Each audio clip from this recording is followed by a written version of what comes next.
రక్షణ పొందుకున్న మనకే వాగ్దానమే కాదు కానీ ఏమిచ్చాడు? అత్యధికమైన వాగ్దానాలు ఇచ్చాడు. రక్షణ పొందుకున్న మనకే ఏమిచ్చాడంటే ఉపదేశంలో సార్ ఇచ్చాడు. అంటే క్రీస్తుని ఇచ్చాడు అన్నమాట మనకి. అంటే ఉపదేశం అనగా ఏంటి? సార్ అనగా క్రీస్తు. వాగ్దానం అనగా ఏంటి? వాక్కు ఇచ్చాడు మాట. అంటే వాగ్దానం అంటే వాక్కు. అబ్రహాముతో అబ్రహాముకు వస్తున్నది వాగ్దానమా? అంటే వాగ్దానం మాట్లాడాడు అబ్రహాముతో. అంటే ఇసాకు గురించే కదా వాగ్దానం చేశాడు. ఇప్పుడు మనకేమిచ్చాడు? వాగ్దానాలు ఇచ్చాడు. ఎందుకంటే మనకి ఇప్పుడు ఈరోజు మనము పవిత్రత కలిగి జీవించాలి, రేపు మంచి మనసాక్షి కలిగి జీవించాలి. ఈరోజు మనము భ్రష్టాత్మ నుండి తప్పించబడాలి, రేపు తప్పించబడాలి. మనం చనిపోయే వరకు, యేసు ప్రభు వచ్చే వరకు కూడా భ్రష్టాత్మ నుండి తప్పించబడాలంటే మనకి ఇక్కడ ఏముండాలి?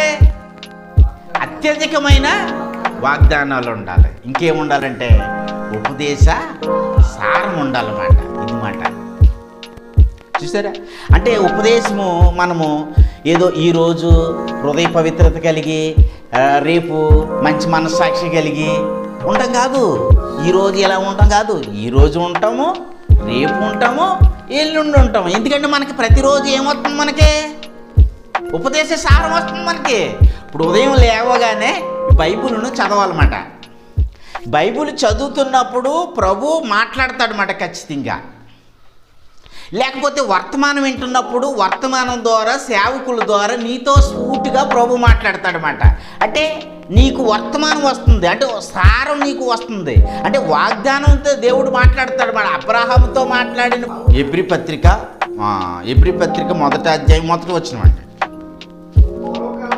పూర్వకాలమందు నానా సమయములలోనూ నానా విధములుగాను ప్రవక్తల ద్వారా మన పితరులతో మాట్లాడిన దేవుడు ఈ దినముల అంతమందు కుమారుని ద్వారా మనతో మాట్లాడును. చూసారా?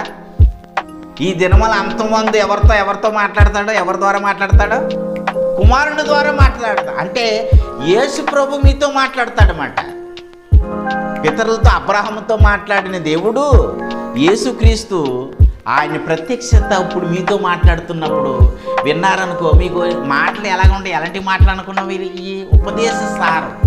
దీన్ని ఏమంటున్నానంటే అత్యధికమైన వాగ్దానం ఇస్తాడు మీకు.